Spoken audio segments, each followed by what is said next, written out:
dans le viseur de Guillaume Farde. Guillaume, on va se plonger dans les derniers rebondissements sur le meurtre de la joggeuse Agathe Hilleret. Et oui, parce qu'il y a eu un rebondissement particulier cette semaine. Donc, vous vous souvenez, l'affaire Agathe Hilleret, elle était partie faire son jogging le 10 avril dernier dans le département de la Vienne. Et puis, son corps avait finalement été retrouvé le 4 mai dernier, après 3 semaines d'intenses recherches qui avaient mobilisé d'ailleurs plus de 300 personnes. Le rebondissement cette semaine, c'est qu'un homme qui a déjà été condamné dans des affaires de viol et d'agression sexuelle, cet homme a été placé en garde à vue, puis il a été mis en examen pour meurtre. Il est toujours évidemment présumé innocent et il a été écroué. Et c'est ça le rebondissement de la semaine, c'est qu'on aurait peut-être le fin mot de cette histoire. Et vous nous expliquez cette semaine les secrets d'enquête. C'est grâce, tout bêtement, j'ai envie de dire, à une montre connectée que les enquêteurs ont pu remonter à cet homme. Oui, c'est le premier élément. Comme beaucoup de joggeuses, Agathe Hilleret portait une montre connectée et cette montre connectée, les gendarmes ont exploité les données numériques qu'elle contient et ces données ont mis à jour le fait que peu de temps en fait avant sa mort, il y a eu une accélération brutale de son rythme cardiaque. En tout cas, quelque chose qui ne correspondait pas exactement au déroulé normal de la course, comme si elle avait dû faire un effort brutal et soudain. Et ensuite, plus rien, plus d'activité cardiaque sur cette montre. Donc ça donnait déjà une première information sur le fait que quelque chose d'anormal s'était passé. Cette montre, il faut savoir qu'elle est géolocalisée au mètre près.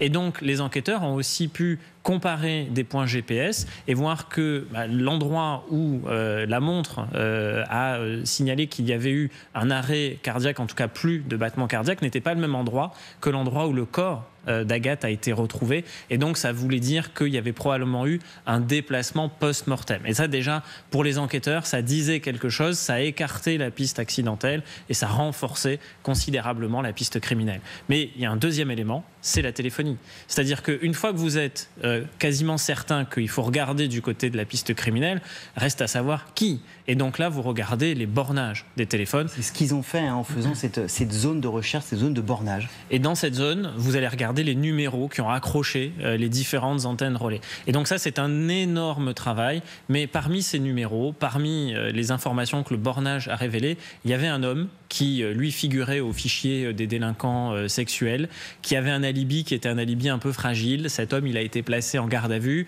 Et pendant qu'il était placé en garde à vue, on a regardé son véhicule. Et dans son véhicule, on a retrouvé l'ADN d'Agathe Hilleret. Ça ne veut pas dire que cet homme est coupable. Je le disais, il reste présumé innocent, mais ça renforce considérablement les soupçons et les charges qui pèsent sur lui. Cette affaire, elle a beaucoup marqué. On en a beaucoup parlé parce que dès qu'on évoque le terme de joggeuse assassinée, il y a une psychose qui arrive.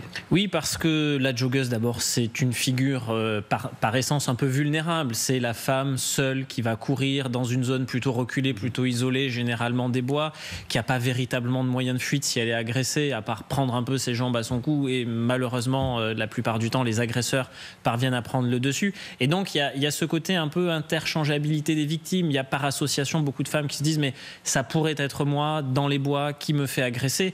Et les archives criminelles leur donnent plutôt raison. C'est-à-dire qu'il y a beaucoup d'affaires, hélas, beaucoup trop d'affaires de femmes qui sont agressées, violées, tuées après leur jogging ou pendant leur jogging, si bien qu'on ne compte pas le nombre de séries, de romans policiers où il y a ce scénario de la joggeuse agressée.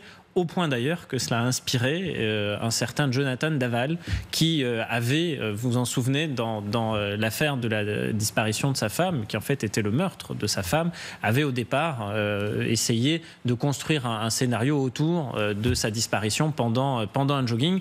Donc effectivement, les joggeuses restent des personnes vulnérables et à la merci des prédateurs sexuels et des criminels. Merci beaucoup Guillaume, dans le viseur de Guillaume Farde tous les dimanches dans Histoire criminelle.